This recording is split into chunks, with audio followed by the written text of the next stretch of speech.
দীঘা থেকে ফেরার পর এত অনুষ্ঠানে ব্যস্ত হয়ে পড়েছিলাম যে শেষ পার্টটুকু আর দেওয়াই হয়নি, তোমাদের সাথে শেয়ার করা হয়নি। তো চলো আজকে শেয়ার করে দিচ্ছি।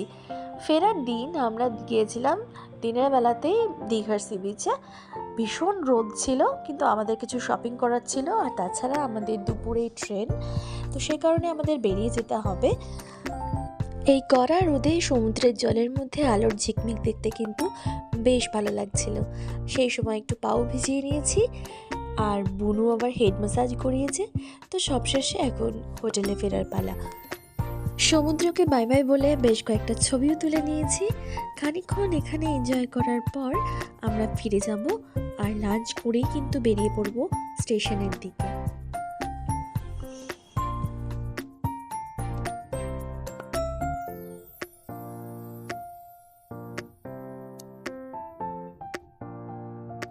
লাঞ্চ করেই আমরা চলে এসেছি স্টেশনে। এসে একটু চা কফি খেয়ে নিলাম, বাঙালির যে অভ্যেস, কিছু না করার থাকে তো চলো চা খাই। তো ট্রেন এখানে কিন্তু দিয়ে দিয়েছে।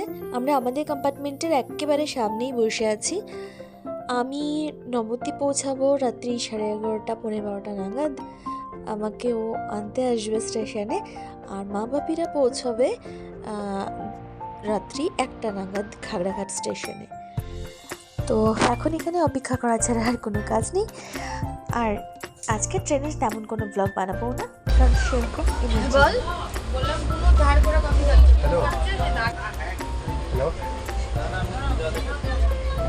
তো দেখো বোনু কী সব বললো যে আমি ওর থেকে ধার করে কফি খাচ্ছি। অ্যাকচুয়ালি ট্রেনে উঠেই ঝালমুড়ি ঘুগনি এসব খাওয়া হয়ে গেছে।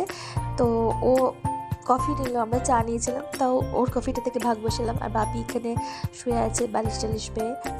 ট্রেনটা একেবারে বিকেলবেলায় হয় না, ক্লিন বেডশিটসগুলো এখনও প্রোভাইড করেনি।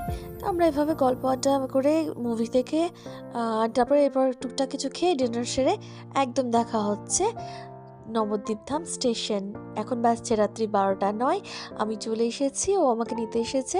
আর 3 দিন পর ওকে দেখতে পেয়ে এটা আরও একটা মজা হচ্ছে, কারণ বিয়ের পর এই প্রথমবার ওকে ছেড়ে আমি ঘুরতে গিয়েছিলাম বাবা মার সঙ্গে। তো ভিডিওটা কেমন লাগলো জানিও, আর অবশ্যই সাবস্ক্রাইব করো।